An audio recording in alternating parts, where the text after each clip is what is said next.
বাবু তুমি হেলিকপ্টাৰৰ সাউন্ডটো দিব জানা জানো দেচোন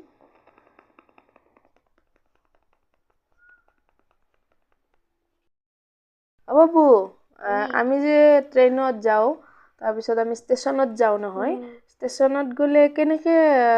মানে শুনি পাও আমি আৰু ট্ৰেইনৰ সাউন্ডটো কেনেকুৱা একবাৰ দি দিবা দিয়াচোন ট্ৰেইন কেনেকে কয় ষ্টেচনত यात्रीगण कृपया ध्यान दें गाड़ी संख्या 1 2 4 3